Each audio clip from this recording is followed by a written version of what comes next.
Oke, balik lagi. Kali ini di video berikutnya, gue lagi semangat karena lagi ada jiwa-jiwa extrovert. Harus bersyukur ketika introvert pengen cerita banyak ya guys. Dan di video kali ini aku ingin mengucapkan syukur kehadirat Allah Subhanahu wa Ta'ala yang telah memudahkan diriku untuk menyerap banyak informasi pakai mata, pakai panca inderaku. Jadi aku dan timku bisa membuat ide-ide yang cemerlang. Tapi nggak tahu sih, akankah si bisnisnya menggunakan ideku atau enggak.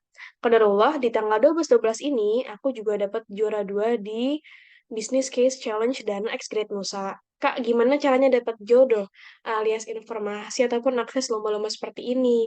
Karena yang gue notice kemarin adalah em, informasi lomba ini tuh tidak ada di Instagram, guys. Jadi, pertama-tama gue kan suka ikutan event-event yang berbau karir ya. Karena kemarin tuh gue dapat amanah di organisasi kampus, jadi orang yang ngurusin karirnya mahasiswa lah. Jadi gue kayak memfasilitasi mereka untuk bertemu dengan mitra company. Entah company-nya nanti akan sharing-sharing gimana cara buat cover letter, CV segala macam. Jadi gue kayak, I think ini menarik sih, ada event offline-nya Great Nusa dan Dana.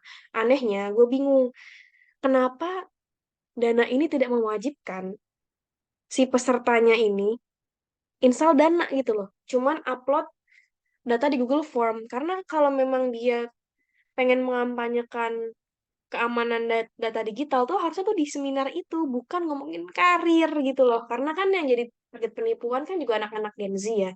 Terus juga dengan syarat yang gue tadi bilang, lo kalau mau ikut event gue lo dapat merchandise dari gue tapi lo harus daftar lewat Dana. Nah itu harusnya begitu, cuman maaf ya gue agak nyinyir sedikit karena gue gemas. Dia kompetitornya banyak dan tantangannya juga banyak, jadi harapannya bisa dikonsider lagi. Dan bisa turun ke anak-anak Gen Z ini yang jutaan jumlahnya secara populasi untuk deketin mereka nih Kak. Gimana cara kita nih Gen Z bisa financialnya oke, nggak ada istilahnya sandwich generation ataupun istilah-istilah generasi yang kurang sehat lah. Jadi jangan sampai kita kayak mengkambing hitamkan orang tua, mengkambing hitamkan society. Ini kita yang dibekali duluan gitu lah sebagai Gen Z yang hidup di zaman yang sangat ringkih kayak gitu.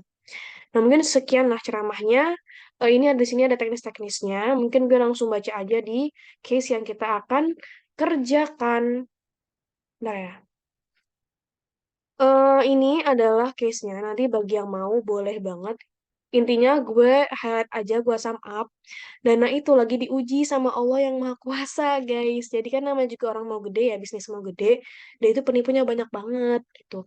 Tapi ini fitur-fitur highlightnya, banyak amanannya. Cuman permasalahannya adalah ketika gue mau follow Instagramnya Dana, itu di DM gue langsung nge-spam 11 calo palsu Dana. Halo Kak, customer Dana ya? Kakak mau nggak gini-gini-gini? Astagfirullahaladzim, bentukannya bener-bener copy paste banget. Gue gak ngerti gimana cara dia menotis gue yang baru follow. Untung IG gue gak diapa-apain ya. Tuh. Terus juga ini ada phishing. Jadi kalau lu notice kadang di WA tuh ada broadcastan klik informasi Dana ini nanti dapatkan hadiah gitu kan. Itu hati-hati ya guys karena banyak banget tipuan dari sana dan nanti Dana yang kena tanggungannya gitu ya. Jadi kita sendiri juga harus cerdas guys, jangan mengekspektasikan platform entitas bisnis ini untuk mencerdaskan kita. Jangan sampai berharap seperti itu. Terus ini juga ada tautan palsu untuk memulihkan akun yang dibekukan sampai pembuatan kartu fisik Dana. Karena Dana tuh sampai hari ini dia itu nggak ada kartu fisiknya Samsung kayak kartu flash tuh nggak ada ya Bun. Nah ini pertanyaannya adalah gimana cara Dana bisa meningkatkan edukasi literasi dan finansial bagi masyarakat Indonesia dari lintas generasi, dari anak muda sampai lansia. Nah ini challenge-nya. Oke, jadi gue akan memasukkan dulu apakah sharing ke deck gue. Nanti bagi yang mau boleh kontak gue aja, oke. Nah ini udah muncul. Basically, lagi-lagi maaf banget, gue bukan orang yang suka baca jurnal. Karena anggapan gue agak sepaneng ya jurnal tadi. Alhamdulillah nih gue collab sama adik kelas. Dan bersyukur ya guys masih kuliah, jadi masih bisa trial and error tanpa harus dijudge, tanpa harus bersaing di kantor. Jadi ini kita membekal diri dulu gitu ya. Semoga ini ide-idenya bermanfaat entah buat Dana ataupun startup yang lain gitu ya.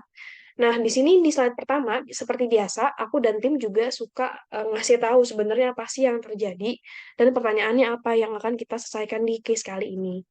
Ini identification-nya, jadi kita buat kayak perandaian sih sebenarnya apa sih yang terjadi.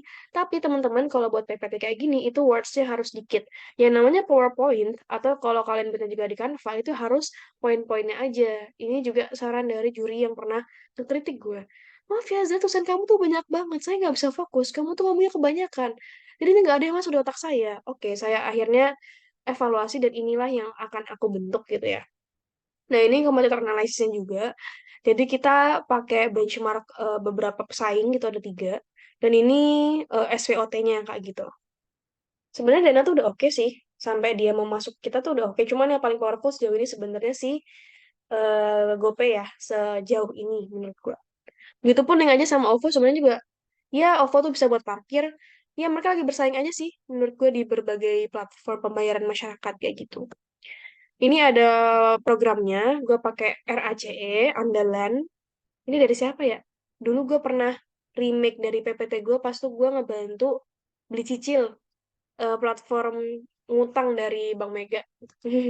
Duh ya Allah, ini banget frontal bener ya. Nah ini Rich, gimana caranya tuh lo deket sama si masyarakat. Gini ya, gue tuh ini kenapa gue ngajuin ini, karena basically adalah lu tahu di Indonesia tuh banyak penipu, banyak pinjol. Sebenarnya lu tanpa harus buat Google Form sendiri, ini kan tadi ingat ya guys, segmentasi pasarnya kan umum. Gimana kalau Dana ini bisa jadi inisiator yang pertama kali dia itu ngadain di, apa ya episode edukasi di YouTube ataupun di tempat lain untuk literasi keuangan. Jadi kalau misalnya nanti ini dari segmen sekolah, dari SD, SMP, SMA, kalau dia ada kurikulum tentang keuangan ataupun ekonomi ataupun IPS ataupun PKN, nanti tuh referensinya ke dana XOJK ini pun nanti kalau anak-anak kuliahan dia turun ke KKN gitu kan.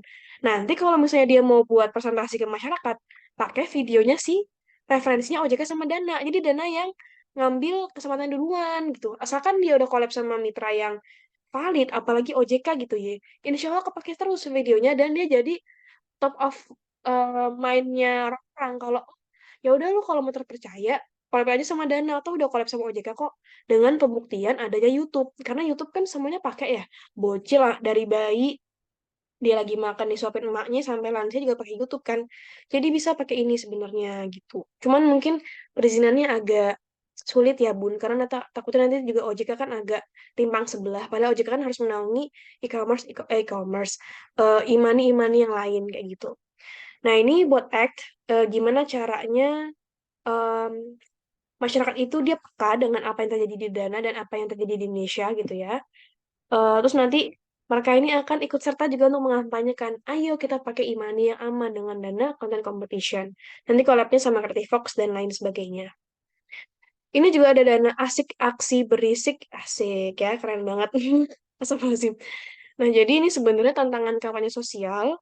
Jadi nanti tuh kita pengen memilih Gen Z sebagai orang yang aktif di medsos ini untuk men-syiarkan, untuk mempromosikan bahwa ayo guys pakai vintage yang aman gitu ya. Jadi nanti tujuannya adalah privilege ke Gen Z. Terus nanti bagi mereka yang beruntung, kan mereka kan sukanya dikasih hal-hal yang bermanfaat langsung ya, entah itu karir ataupun bonus intern kayak bonus company visit lah itu sudah sangat menarik. Jadi ini yang bisa kita lakukan.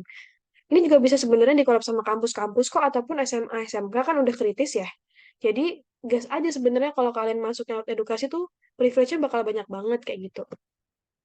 Ini berikutnya ada games juga. Aku benchmarking dari Indomie. Kayaknya kalau mau masuk ke masyarakat juga banyakin games ya.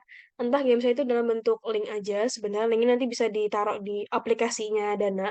Jadi ntar kalau lu menang gitu ya, dapat 10.000 kan lumayan gitu ya. Semoga bisa mencerna dan gamesnya sih sebenarnya seputar pemahaman aja sih. Misalnya nih, gue sebagai pembuat gamenya, gue ngasih gambar, ini bener nggak sih dari Dana? Nah itu nanti bisa jadi iya tidak atau mungkin nanti kalau udah bener, udah valid gitu nanti dapat duit. Cuman nggak bisa diambil terus-terusan ya. Nanti ada limitasinya dong tentunya biar dia tuh nungguin gue mau 10.000 lumayan bisa dapat bisa nge-scan mie goreng kan mie Indomie kan 7.000 kan lumayan kan bisa beli warteg kayak gitu. Ini juga ada dana community. Sebenarnya ini adalah wadah untuk kalau ngomong-ngomong gitu ya. Jadi biar dana itu dia punya saluran komunikasi yang bagus ke masyarakat lewat eh, komunitas offline maupun online. Iya gitu, biar bisa turun mengedukasi lah bahwa Kita nih vintage yang aman loh. Tadi sebenarnya konsepnya kayak Great Nusa tadi, tapi ini harus ke masyarakat secara umum karena kebanyakan yang kena tipu adalah bukan teman-teman Gen Z tapi teman-teman atasnya Gen Z, Gen X, dan baby boomers ya, kalau nggak salah. Nah, ini financial budgetingnya kurang lebih habisnya 70 juta. Pengennya sih dana ini kalau emang mau minimalisasi biaya, dia tuh bisa kolaborasi. Apalagi sebenarnya nih orang ini loh orang. Ini nggak tahu ya pro kontra atau enggak. Orang-orang nyalek ini loh. Sebenarnya tuh mereka caper tuh jangan anti korup doang, tapi harusnya mereka notice dengan apa yang terjadi di masyarakat. Coba kalau dia berani collab sama Dana, pasti top banget. Terus juga ini ada resiko mitigasi gitu ya. Ini adalah beberapa risiko yang kita akan hadapi dan mitigasinya ada di sebelah kanan. Ini prioritasnya. Jadi kalau nggak salah tuh gue ngutamain dan tim ya komunitas dulu, dana asik, terus baru playlist. Itu karena memang kebanyakan orang itu nggak tahu cara pakai platform karena dia nggak ada edukasi nggak ada informasinya, dia tersesat. Jadi kita harus deketin mereka dulu meskipun pakai duit. Otomatis semua marketing strategis pakai duit ya bun. Nah ini timelinenya tadi bener ya. Yang pertama tuh dana community, dana asik, terus dana playlist tentunya, terus dana content competition dan dana games. Tadi dana games berhadiah. Gitu, semoga bermanfaat. Bagi kalian yang mau aksesnya, boleh banget chat di IG gue, @azra_firdausya, atau komen aja di YouTube ini. Bebas banget, boleh akses. Silakan digunakan semaksimal mungkin, karena gue abis ini akan hengkang dari dunia sarjana, jadi daripada gue numpuk-numpuk esai, mending dibagiin aja ya bun, karena tidak akan merugikan siapapun pun merugikan gue samsek. Insya Allah guys, gue mau pamer gini. Lu kalau berbagi, apapun itu lu mau berbagi permen, berbagi duit ke tukang parkir, atau berbagi ke siapapun gitu, itu nanti akan muter dengan kebaikan yang lain yang lu gak akan pernah tahu bentuknya seperti apa, dan pasti kebaikan yang Allah kasih itu akan dadakan ya bentukannya.